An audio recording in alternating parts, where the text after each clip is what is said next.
ارے او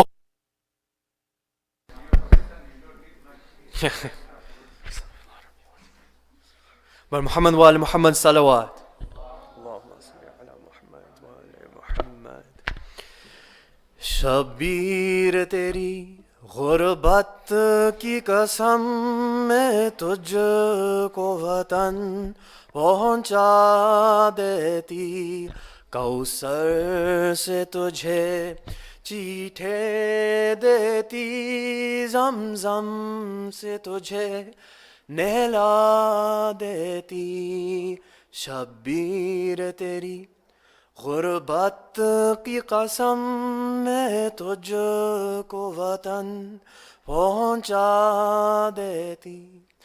افسوس یہ دیس پر آیا ہے، ورنہ میں تمہاری میت پر انبار لگاتی کلیوں کے پھولوں کا می برسا دیتی. شبیر تیری غربت کی قسم میں تجھ کو وطن پہنچا دیتی. عباس کے وہ شہ پر بازو کرتے نہ قلم ملون، اگر تطہیر کی چادر کے کتنے پرچم غازی کو بنا دیتی. شبیر تیری غربت کی قسم میں تجھ کو وطن پہنچا دیتی. شبیر تجھے معلوم تو ہے رسی سے بندھے ہے ہاتھ میرے، گر ہاتھ کھولے ہوتے میرے میں لاش تیری دفنا دیتی. شبیر تیری غربت کی قسم میں تجھ کو وطن پہنچا دیتی. کوثر یہ کسے حق حاصل ہے، تحریر نبی کی چاک کرے. امت کو اگر منظور نہ تھا زہرا کو سند لوٹا دیتی. شبیر تیری غربت کی قسم میں تجھ کو وطن پہنچا دیتی. اللہم صلی علی محمد وآل محمد. Brothers and sisters, I just want to make a quick announcement. If you don't know, there is a national blood drive going right now that it's set up by whoishussein.org. And so we'd like to get as many people as we can to go out to donate blood. It's in the name of Imam Hussein and the Shuhada and Asira and Karbala. So it's all for a good cause, helping lots of people. We've had some people sign up already. It's across Canada, and the objective is to get 50,000 people donating blood. And if we do, we'll set a record. And we've set a record already, we know, with the most gatherings at Arba'een. So inshallah, we could set another record in the name of Imam Hussein. So please do contact me. There's some posters out there on both the men's side and the ladies' side. My number is there. You can write it down, 438-884-1682. And if you don't remember that, haven't written it down, it's very easy. You can just see it on the poster. Shoot me a message if you're interested. I know some people have said, oh, I'm born in Africa. I can't. You can, unless you've had malaria. If you've had malaria, you can't donate blood. You're out of the game. But if you have not had malaria and you're born in Africa, as long as you've been outside of Africa for 3 years, you can go back and visit. But if you haven't lived there again for more than 6 months, then you can donate. So again, I can explain all that. Please do contact me, and let's get as many people as we can to donate blood. Muhammad wa ala Muhammad salawat. Allahumma salli ala Muhammad wa ala Muhammad. And please welcome Mullah Riyaz with 3 loud salawat, everybody. Allahumma salli ala Muhammad wa ala Muhammad. Allahumma salli ala Muhammad wa ala Muhammad.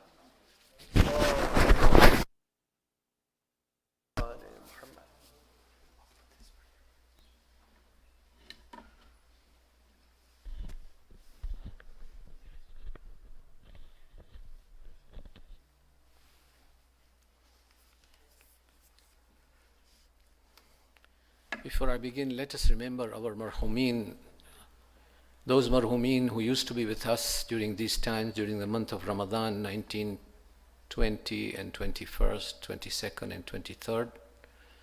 And especially when we remember marhum Shiraz, like I can hear his echo around this mosque. So let us recite Suratul Barakatul Fatiha. على أرواح المؤمنين والمؤمنات. بسم الله الرحمن الرحيم. الحمد لله رب العالمين. الرحمن الرحيم. مالك يوم الدين. إياك نعبد وإياك نستعين. اهدنا الصراط المستقيم.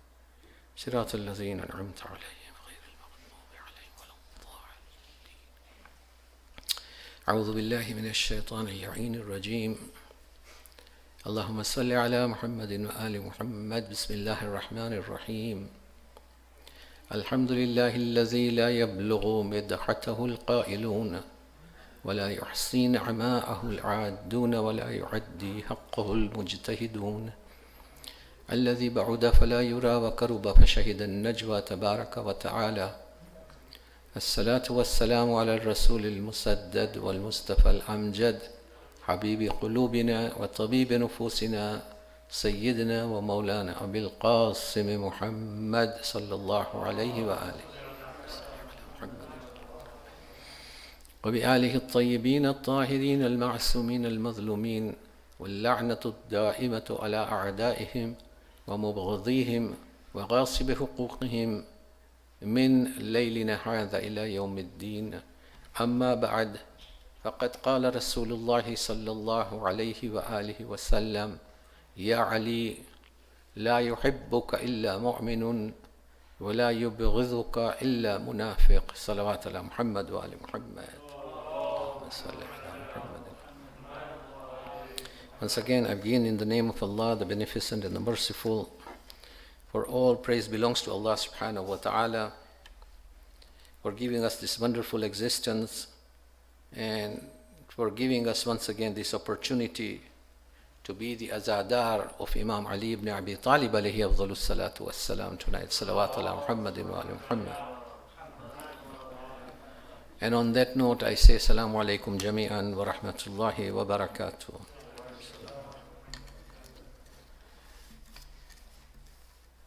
During this said occasion,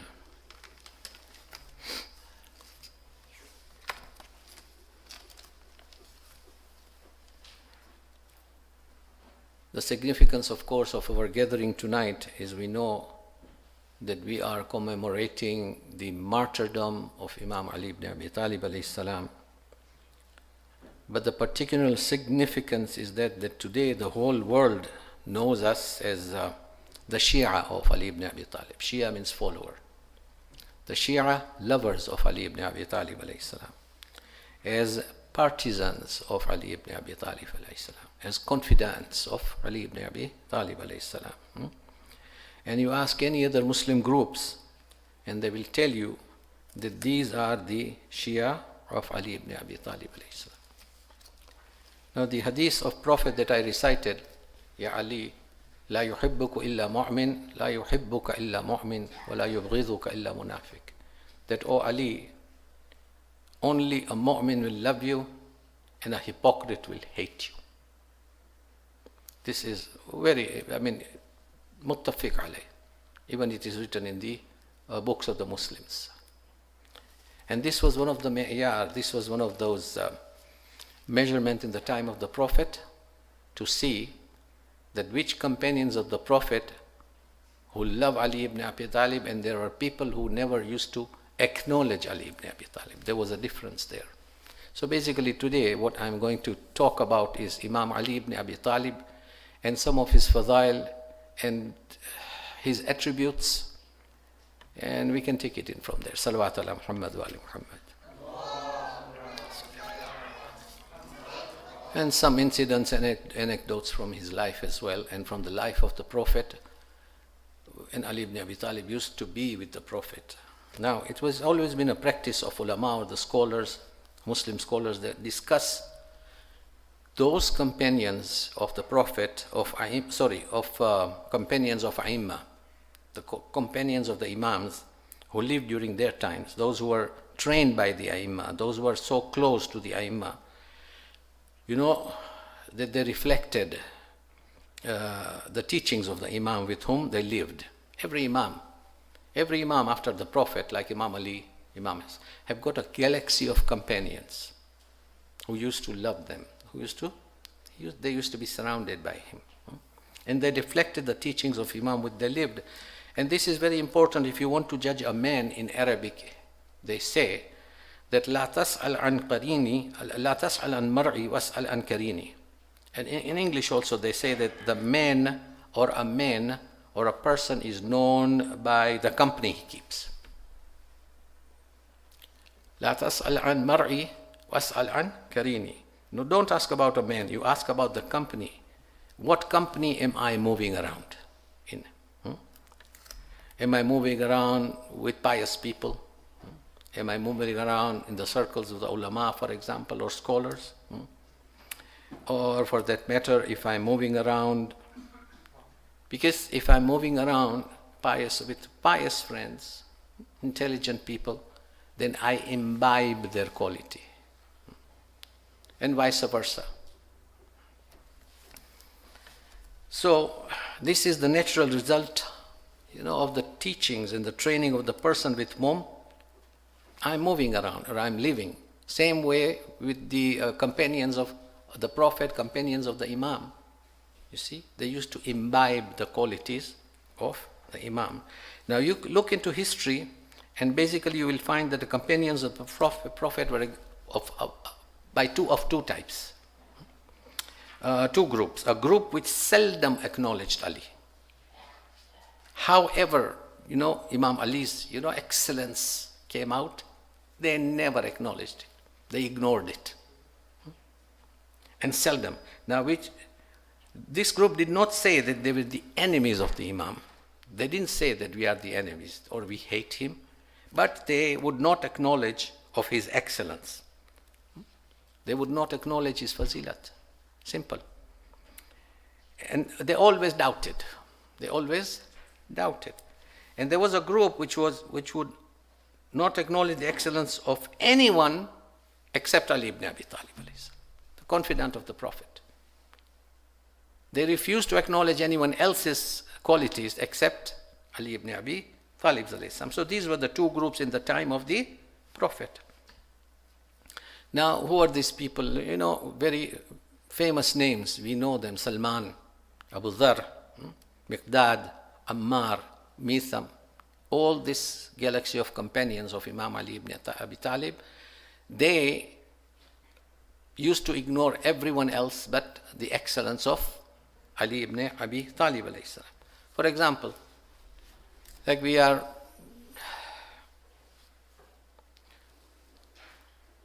Salman was coming from it's funny enough, see how the companions of Ali ibn Abi Talib were. Salman was coming from the Prophet's mosque, and on the road, on the street, he met Abu Zar. And Abu Zar was going to go see the Prophet in Masjid al-Nabawi. And Abu Zar is asking Salman that, you came from the Prophet's mosque, correct? He said, yes. So who's there with the Prophet? So he said, Miqdad is there, Misam is there, so-and-so is there, so-and-so is there. He took a few names. And he says, there is one person whom I really don't know. And he was intrigued. Abu Zar was intrigued. This is a person whom you don't know. You just came from there.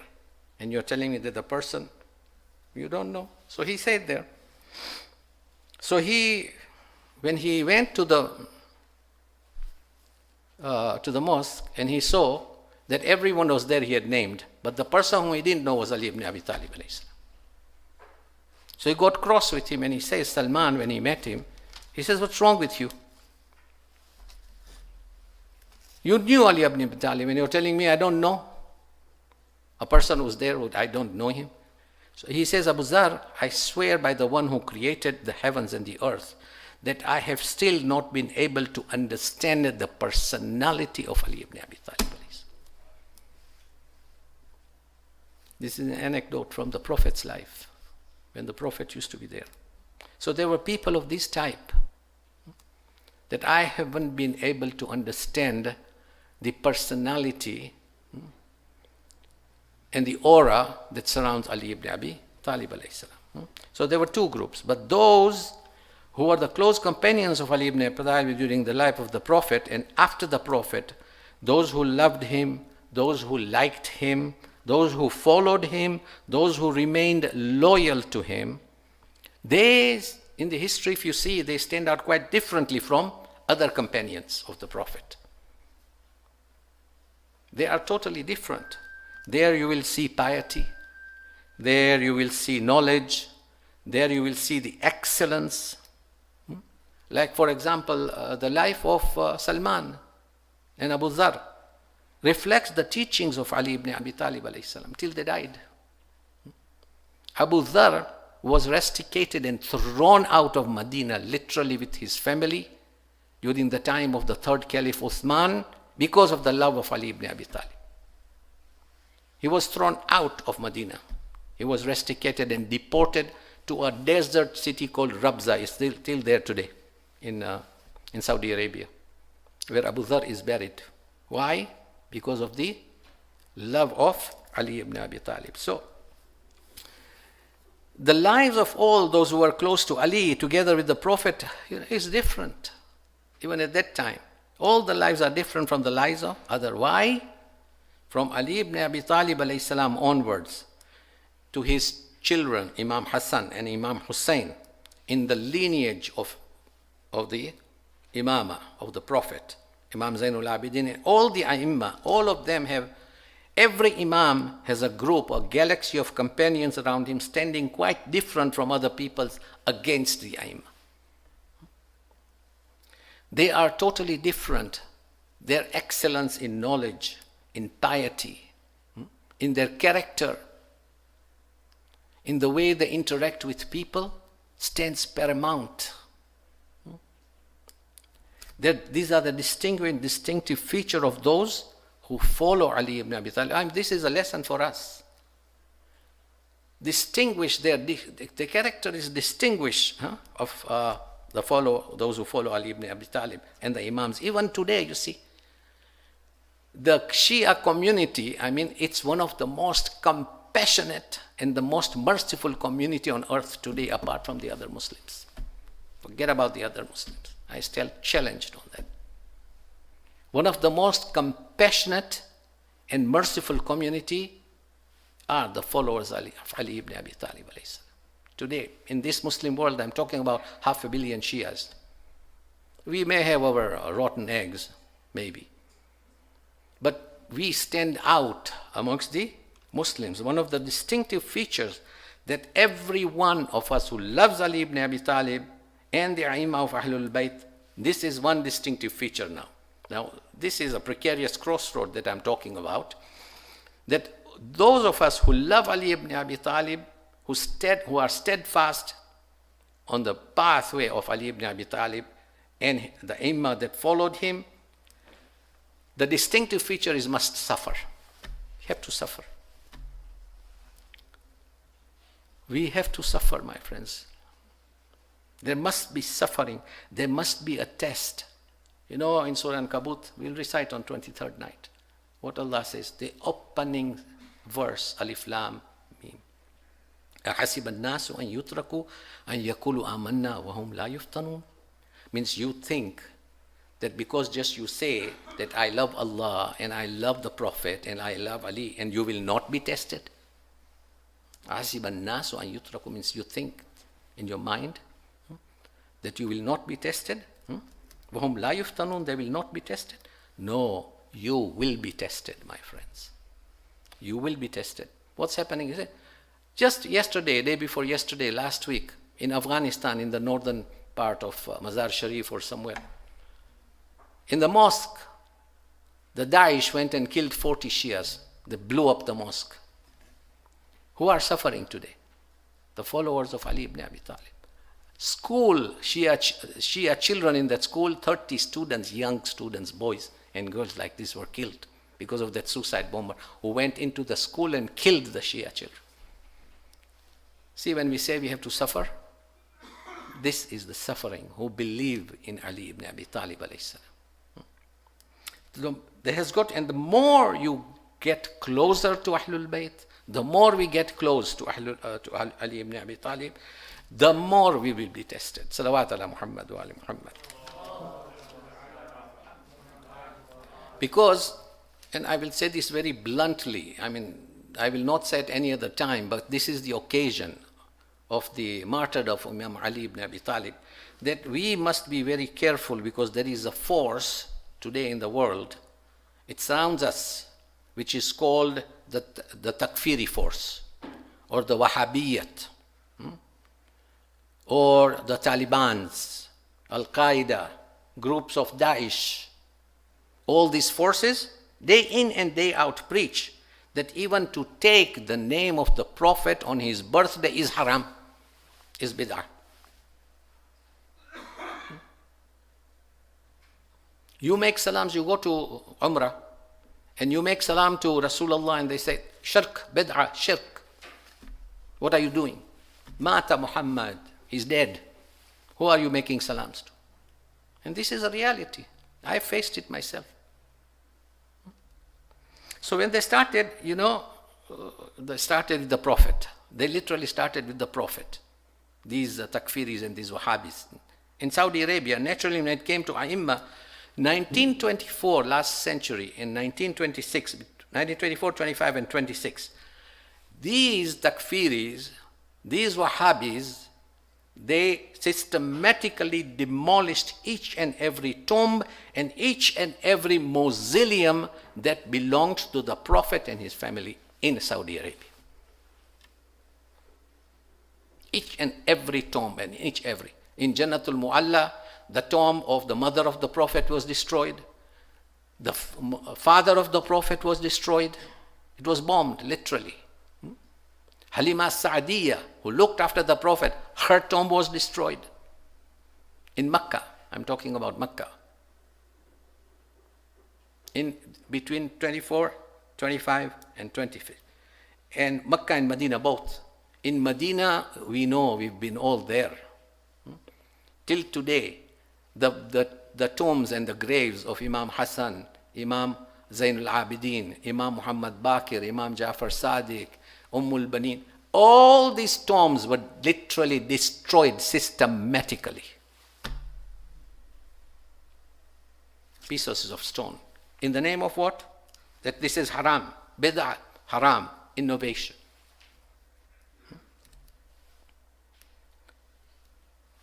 At that time, they even wanted to demolish the mausoleum and the shrine of the Prophet as well. Ibn Saud himself, when he took power. I'm talking history, and this affects us all. And when he wanted to destroy, it had not been for the shout and screams and clamor of the Muslim world. I'm not talking about Shia. He doesn't care two hoots about Shia. But from Egypt and Algeria and Libya and all those places, when he wanted to destroy the shrine of the Prophet in Masjidun Nabawi, he stopped. Because why? Because he wanted to become the caliph of the Muslims, this Ibn Saud. He wanted the endorsement of the Muslim world, and he knew that if I go as far as now demolishing this mausoleum of the Prophet, if I destroy the shrine of the Prophet and his grave, I will not receive the endorsement and backing of the Sunni scholars for me to become caliph. Of course, they didn't back him even then, because of what he had done to the graveyards in Mecca and Medina. And therefore, the Prophet's mausoleum and shrine was saved. His ambition, but his ambition remained fulfilled. Otherwise, that man, Ibn Saud, was not prepared to care two hoots about the opinion of the ulama. And I'm talking about the general Muslim ulama. He didn't care two hoots. He didn't want to listen to them.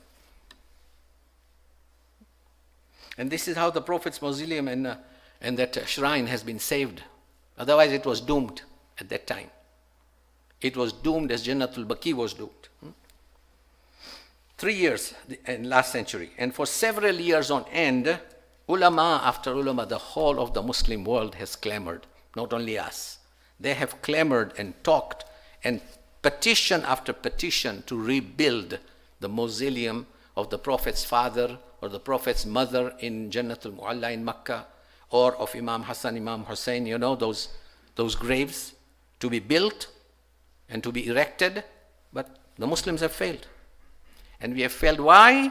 Because we are told repeatedly that all this is bid'ah, this is innovation, and this is haram, under the guise of these type of reasons. Now, salawat ala Muhammad wa ali Muhammad. So from there, we have, especially we, the lovers of Ali ibn Abi Talib alayhi salam, we have challenges after challenges after challenges. And then we are told why? I'll tell you why. Because the lovers of Ahlul Bayt, we are the lovers of Ahlul Bayt. And they want to, like, say for example, ostracize us or extricate us, cut us off from that influence of that Ahlul Bayt. Today, Saudi Arabia and the Gulf countries are spending billions of dollars, giving away billions of dollars, so that the name of Ahlul Bayt should not remain. The name of Ali ibn Abi Talib should not remain. Billions of dollars. This is the situation today. And this is what they are trying, that we should not be under the influence of Ali ibn Abi Talib. They will, as we see, if really happens, which I don't see ever happening, then Ashura will get out. There will be no more Ashura. That Ashura is a force that they have to reckon with. And this is what they are trying to get rid of. No more Ashura. This Wafat and Kushali should get out. We ask sometimes, Kushali ma jaan wajib che? Wafat ma jaan wajib che? No, wajib nathi. It's not. It's the master. Like we have good friends and I say that I'm your friend. Kari raat na jarur pade to call me. In the darkest of night, if you need me, call me. And when I need you, then you say, oh, it's only muhabbat. It's only friendship. There's nothing beyond that. It doesn't work, my brothers and sisters. You are in my heart. But that darkness of the night, I'm not helped by my closest friends. What does it mean? To come to a place like this, we should be thankful to Allah subhanahu wa ta'ala that we have a place where we can gather and talk freely about these issues sometimes. People may like it, people sometimes may not even like it. But this is one of those occasions that I talk about this, where on the podium, a person or a scholar will talk about the daughter of the Prophet, Fatima Zahra, will be remembered. All the adversities and sufferings of Ahlul Bayt will be remembered, will be recounted. And maybe we will shed some tears in the love and sympathy with Ahlul Bayt. So that's why there are challenges and challenges after challenges, my brothers and sisters, on this path. During the time of Banu Abbas, we know this incident, but it is so relevant. When Banu Abbas, they ruled, the caliphs of Banu Abbas, a person from Khurasan came. He was apparently a follower of Imam Jafar Sadiq alayhi salam. He comes to Imam Jafar Sadiq alayhi salam, person from Khurasan, and he says, Mawla ibn Rasulillah, I have raised an army by the thousands and thousands. He tells Imam Jafar Sadiq that Ibn Rasulillah, I have raised an army let's go and fight against the Abbasid caliphs. And Imam kept silent. When we go to see Marja, for example, in Najaf, when we have an audience and we like to talk to him, we talk to him 100 sentences. He keeps his head down and replies in only one sentence because of his wisdom. And when this person from Khurasan told Imam Jafar Sadiq, and Imam just kept silent with his head bowed down. And he says, Ibn Rasulullah, you don't trust me? Now this is in the olden days. There used to be an oven, tandoor or tannoor, that clay oven in which fire rages. So there was a tannoor in one side of the kitchen of in Imam Jafar Sadiq's house. And he says, Mawla, I'm your friend. So Imam says, okay, jump into this tannoor. Jump into this oven. The fire is raging. Jump into it. It's a huge oven clay. You know they put those naans in there to cook. He says, go in. So he says, Ya Rasulullah, I am your friend. You want to cremate me? Huh? You want me to burn me to ashes? Is this how you treat your friends? Ibn Rasulullah. He's telling Imam Jafar Sadiq. So Imam kept quiet. All of a sudden, a close companion of Imam Jafar Sadiq entered. His name is Harun Makki. From his travel, he was a businessman, and his business took him to various places. He used to travel a lot. And what he's doing was, his usual code of conduct was that when he used to go on travel, he used to go and see Imam Jafar Sadiq, bid goodbye. And when he came back, he used to come and make salams to him first, and then go home. So he comes in, he is just unsettled, he has just come, traveling on horses and mules and camels. His clothes are full of dirt, dust. He says, Salam. He enters and says, Salaam alayka ya Ibn Rasulillah. I have come. Imam says, Wa alayka salam ya Harun. He looks at him and he says, enter that oven. Sometimes when we are told, we don't say anything, but there's a question in our eyes. Huh? Really? But Harun Makki, not even that, that stance on his face. The moment he was told, enter, the beauty is, he didn't ask Ibn Rasulillah why, what is the story. I heard and I obey you. He jumped into the oven without thinking. He jumps into the oven. Imam Jafar Sadiq is there. This man from Khurasan is there. And then Imam started, covered the oven with a steel plate. It's always covered with a steel plate or an iron plate. And he covered it with a steel plate. Started talking to his son. Now this Khurasan guy could not talk to Imam because now he was worried that this man is inside that burning, raging oven, the clay oven, and he could not take his minds off, and he forgot Khurasan.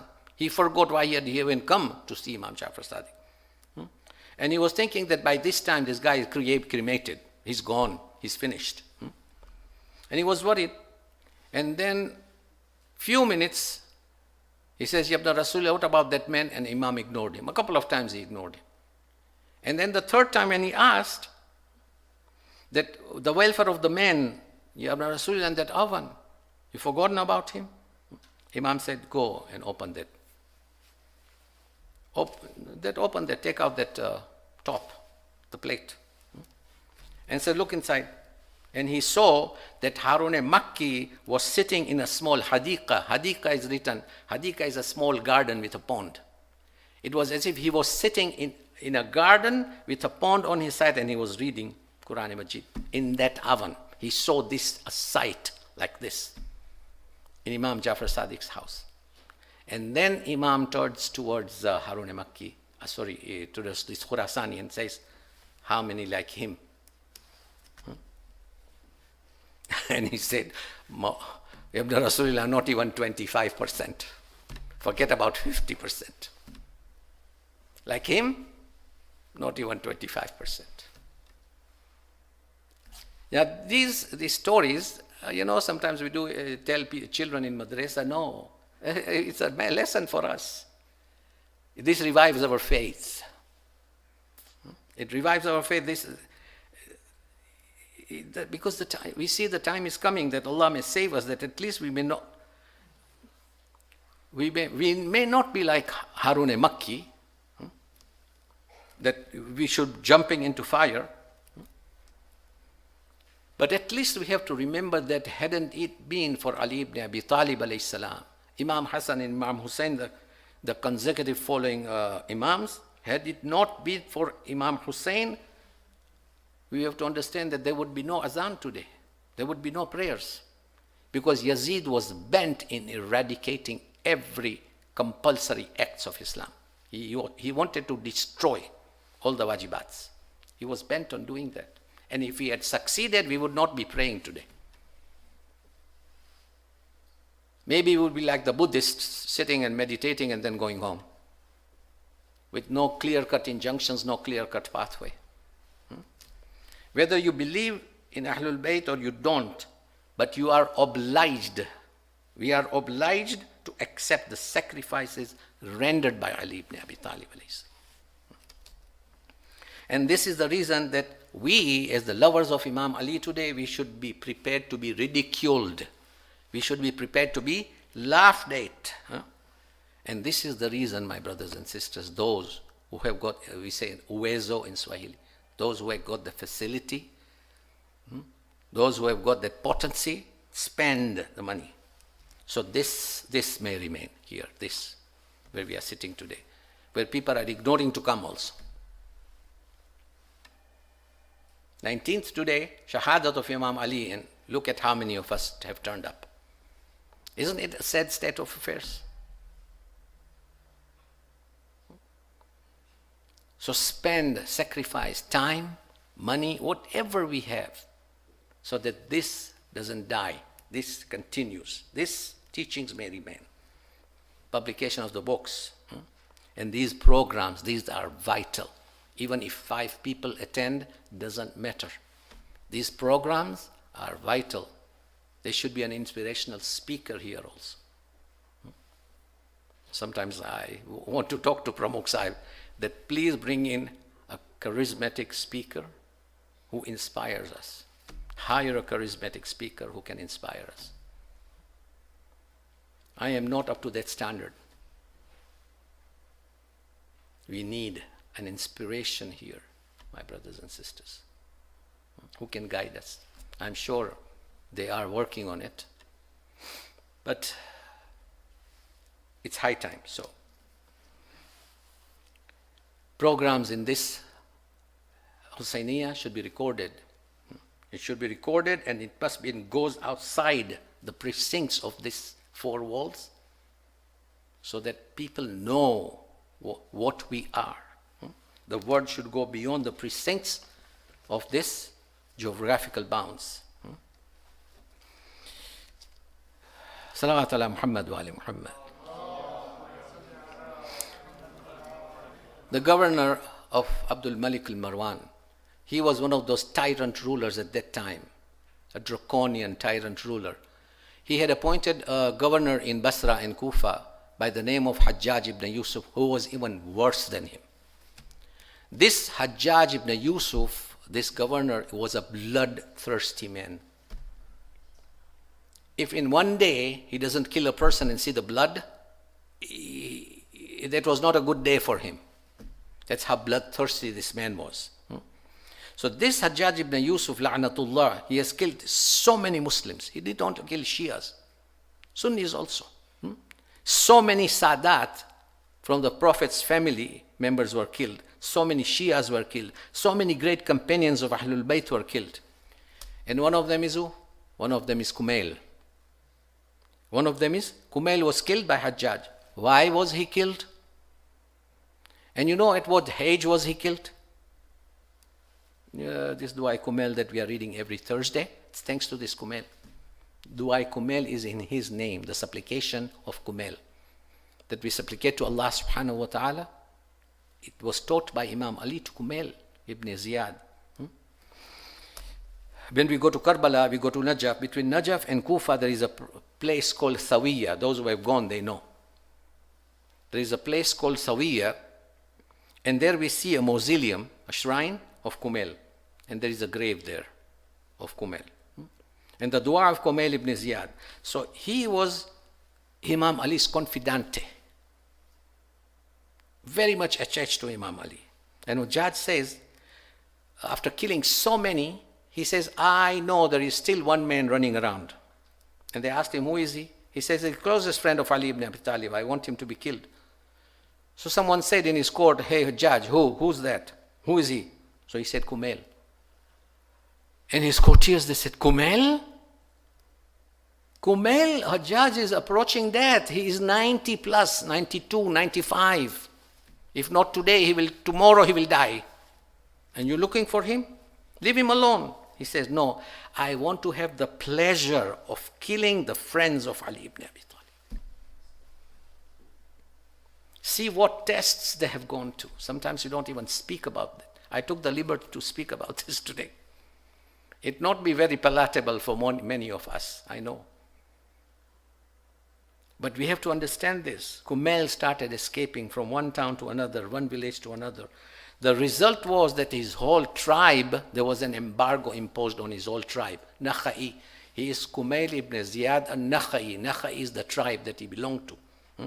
His whole tribe lived there on the border of Syria and Iraq. And they were all subjected to torture by the king. An embargo and a boycott was imposed upon them. Their stipends were cut off. Nobody was allowed to leave their village. Social interactions were cut off. People could not go in and out. So, why? Because Kumail is not showing up. When Kumail came to know of this, he came himself to a judge and he says, why should my whole community suffer because of one person? Why should those innocents suffer? And he's telling Hajjaj. And he told Hajjaj, I am Kumail ibn Ziyad. What do you want? What do you want? And he says, oh, so you are the confidant of Ali ibn Abi Talib. He said, yes, there is no doubt about it. I am not his friend, but I am his slave of Ali ibn Abi Talib. Not only his friend and confidant, I am his slave. So he said, I will enjoy killing you. 95-year-old, 93-year-old man. I will enjoy killing you. And he says, I don't care. And he was killed. Kambar was a slave close to Imam Ali. Of course, he was freed, but he never left the side of Imam Ali. He was always killed by Hajjaj ibn Yusuf, this draconian ruler, because he was Imam Ali's confidante. He asks him, Hajjaj asks him, Kambar, do you love Ali? He said, yes. And you know, Hajjaj, that I was his slave. So what did you do for him? Hajjaj is asking. He said, Hajjaj, I used to prepare water for the wudu and present it before him. And then he used to wash himself, perform the ablution, and Allah is my witness that when he performed the ablution, he used to recite the verse from the Quran and tears rolling down his cheek. This is Kambar describing Ali ibn Abi Talib. And Hujjaj took the pleasure of killing him. Hujr ibn Adi was in the news 10 years ago. The Daesh in Syria, they exhumed his grave. I don't know if they found the body. I have no idea, because I don't know if they found the body. They did not. They destroyed the grave of Hujr ibn Adi. But after that, I have no idea. Maybe someone can enlighten me, because these are the lovers of Ali ibn Abi Talib. I would not be surprised if they couldn't find the body. But his grave was destroyed, and he was killed because he openly proclaimed love for Ali ibn Abi Talib. Hujr was asked to dig his own grave. When we used to go to Syria, we used to go and visit his mausoleum, his shrine. His grave. And he was killed. On the death of Hujr ibn Adi, he was a companion, a staunch companion of the Prophet himself.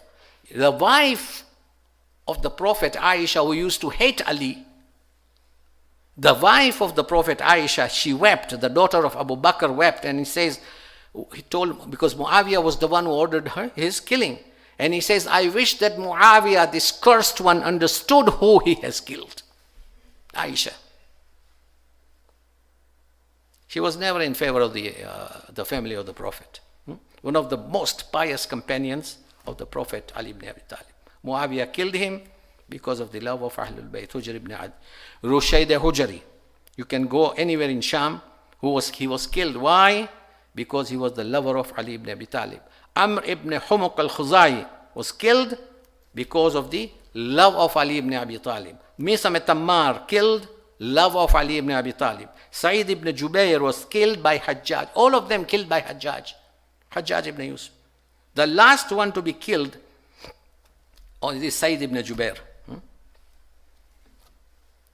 So this is, my brothers and sisters, this is Ali ibn Abi Talib alayhi salatu wassalam. And this is why we are gathered here today. to remember him, to remember his martyrdom. Men.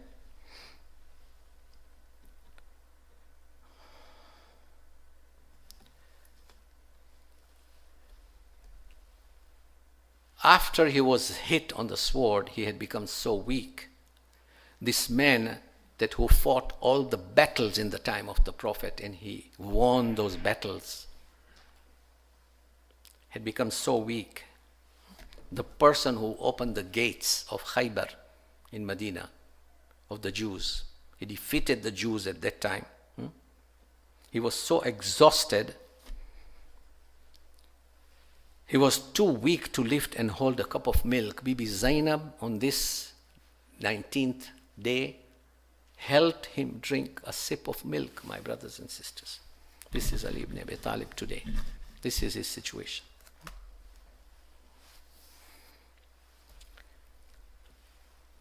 And the best part is the way he treated his killer. In Ahlul Bayt TV, when it started 10, 15 years ago, there was an Anglican pastor who asked the question to Ammar Nakshwani or Hilli, or someone was there. And he says, there is something that I cannot get over with. This pastor says. He says, I've read so much about Ali ibn Abi Talib, his courage and his justice and his the way he ruled with impartiality, not favoring anyone. But these kind of traits sometimes can be found on someone else. But he says to our scholars there in the month of Ramadan on Ahlul Bayt TV had just started, and he says there is something that I cannot get over is that because he was an advocate and a lawyer of his own killer, Imam Ali ibn Abi Talib, the one who murdered him.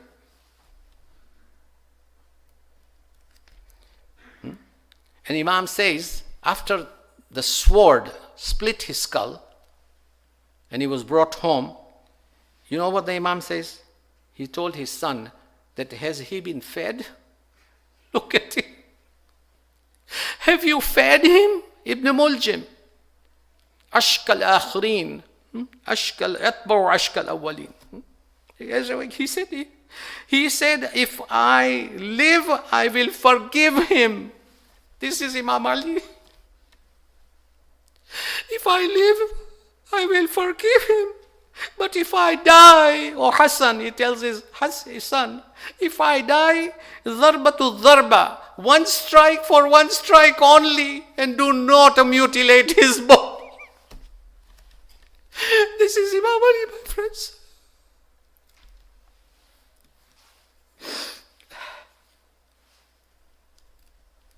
What a father this was, Amir al-Mu'mineen. He was in Kulsum's house on that night. And during the iftar time when the Dastarkhan was spread, Bibi Kulsum spread some few cups of, 1 cup of water, 1 of milk, 1 of salt, little barley bread. Because Amir al-Mu'mineen never used to eat lavish food. He never used to eat lavish food. And he always used to say, this loaf of barley is enough for me because I don't know which poor person in my kingdom does not have this much of barley to eat. The ruler at that time is the king of the Islamic State. That any poor person doesn't have a loaf of barley to eat, I will not anything except the loaf of barley.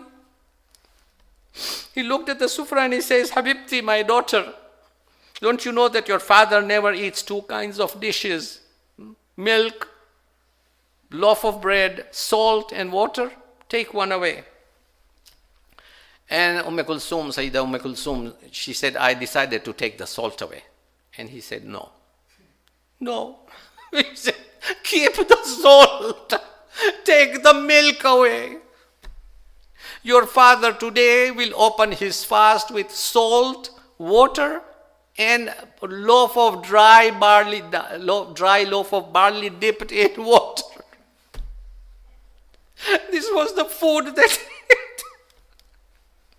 And all night he used to look at the sky and says, La hawla wa la quwwata illa billah.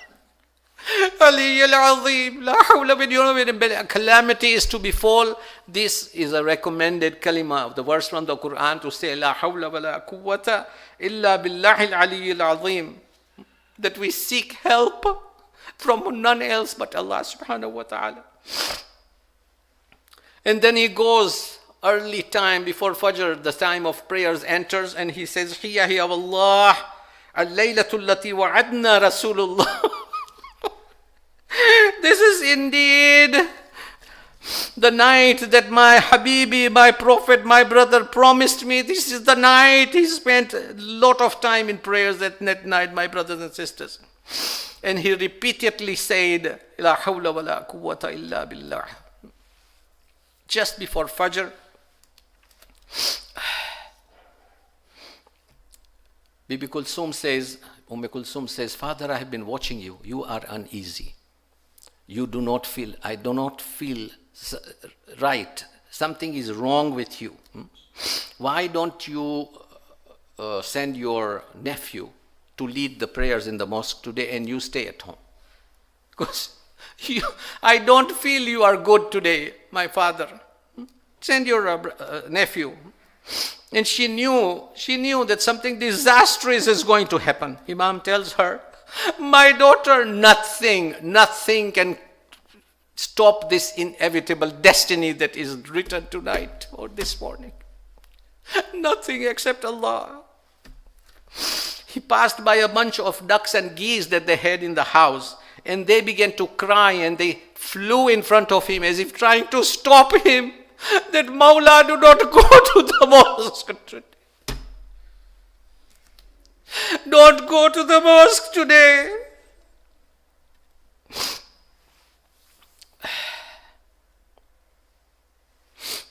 All of a sudden, Imam Ali enters the mosque. Ibn Muljim was there behind the pole, and as Imam started praying his nafila, he was lifting his head. You know how we lift our head? It's quite a force when we lift our head from prostration. Imam was lifting his head from prostration, and this guy comes and strikes at his skull.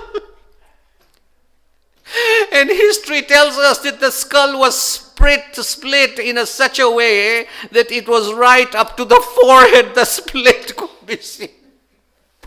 And it was a sword that Ibn Muljim, his killer, used that was dipped in poison, that even if Imam survives the strike of the sword, the poison will kill him. And in Kufa, this cry was heard in heavens, تحدمت والله أركان الهدى قتل علي المرتضى إن في الصمت العروة الوثقى إن تمست والله نجوم السماوات. This cry was heard by Jibreel in Kufa, that wallah, by God, today the pillar of Islam has fallen. Matam ya Hussein, ya Hussein, ya Hussein, ya Hussein.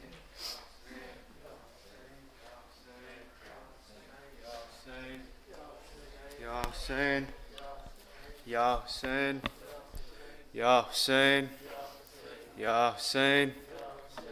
चादरों का नाम सुनकर रो पड़ी बिनते अली शाम के दरबार में. चादरों का नाम सुनकर रो पड़ी बिनते अली शाम के दरबार में. वाही जाबा कह रही थी सैयदा की लाडली शाम के दरबार में. चादरों का नाम सुनकर रो पड़ी बिनते अली शाम के दरबार में. कुर्सियों पर कातिलाने شاہتے بیٹھے ہوئے سایہ دیوار میں تھے سب حرم لیکن کھڑے با وفا کو ڈھونڈتی تھی دختر شیر جڑی شام کے دربار میں چادروں کا نام سن کر رو پڑی بنت علی شام کے دربار میں حکم حاکم نے سنایا مار دو بیمار کو اس جگہ ہی قتل کر دو قافلہ سالار کو گر پڑی عابد کے اوپر ہائے نازوں سے پلی شام کے دربار میں چادروں کا نام سن کر رو پڑی بنت علی شام کے دربار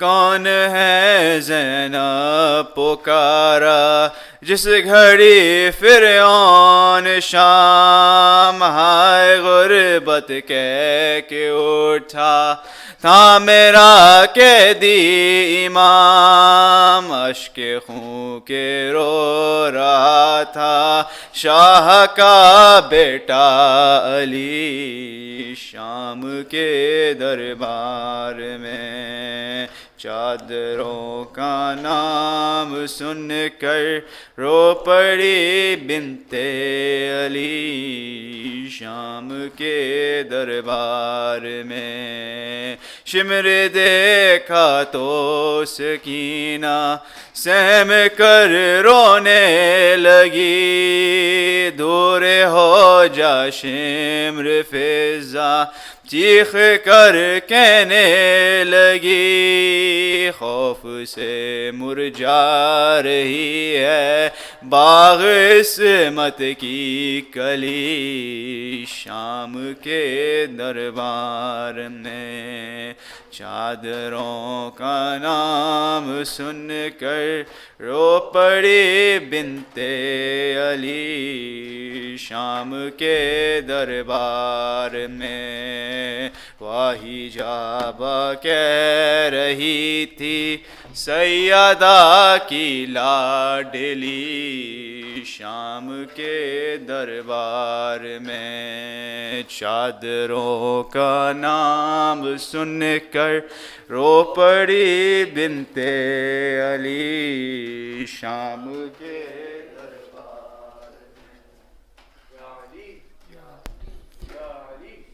Salwa ala Nabi.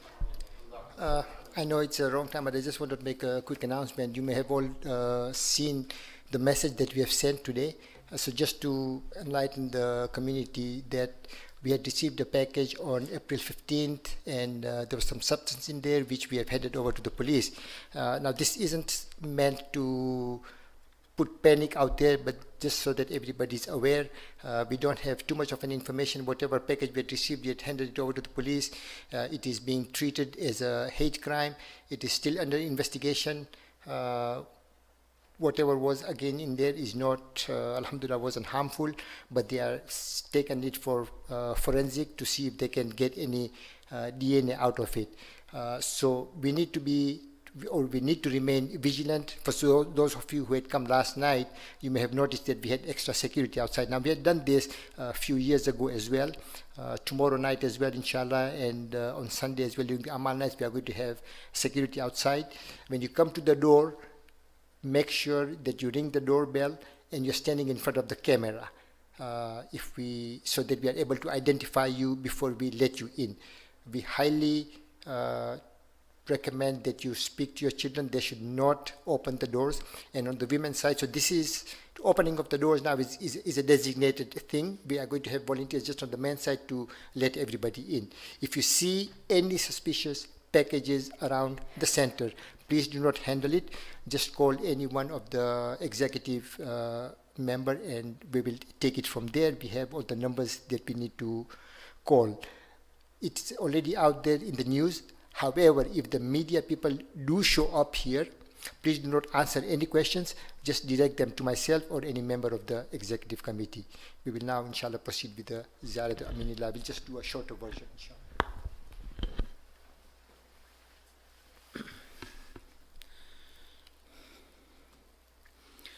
زيارة من الله.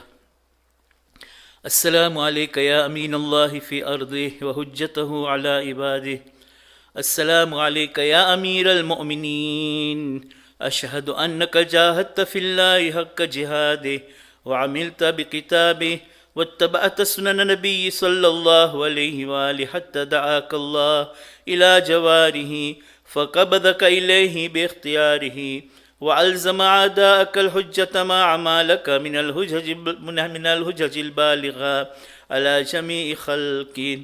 اللهم فاجعل نفسي مطمئنة بقدرك راضيا بقضائك مولعة بذكرك ودعائك محبة لصفوة أوليائك محبوبة في أرضك وسمائك صابرة على نذول بلائك شاكرة لفواضل نعمائك ذاكرة لسوابغ آلائك مشتاقة إلى فرحة لقائك متزودة التقوى ليوم جزائك مستنة بسنن أوليائك مفارقة لأخلاق أعدائك مشغولة عن الدنيا بحمدك وثنائك. السلام عليك يا مولاي يا أبا عبد الله وعلى جدك وأبيك وعلى أمك وأخيك وعلى 9 المعصومين من ذريتك وبنيك. السلام على الحسين وعلى علي بن الحسين وعلى أولاد الحسين وعلى أصحاب الحسين خصوصا سيدي ومولاي أبو الفضل العباس وأختك زينب وأم كلثوم وبنتك سكينة وشهداء كربلاء وسراء كربلاء جميعا ورحمة الله وبركاته. السلام عليك يا مولاي يا غريب الغرباء السلطان أبو الحسن مولانا علي بن موسى الرزاق كن شفيعنا وشفيع والدينا في يوم الجزاء. وفقنا الله لزيارتك يا مولا ورزقنا الله شفاعتك في الدنيا والآخرة. والصلاة والسلام عليك وعلى أختك فاطمة المعصومة جميعا ورحمة الله وبركاته. السلام عليك يا مولانا يا صاحب العصر والزمان. السلام عليك يا خليفة الرحمن. السلام عليك يا شريك القرآن. السلام عليك يا كعبة الإيمان. السلام عليك يا إمام الإنس والجان. عجل الله لك ما وعدك من النصر وظهور الأمر ورحمة الله وبركاته.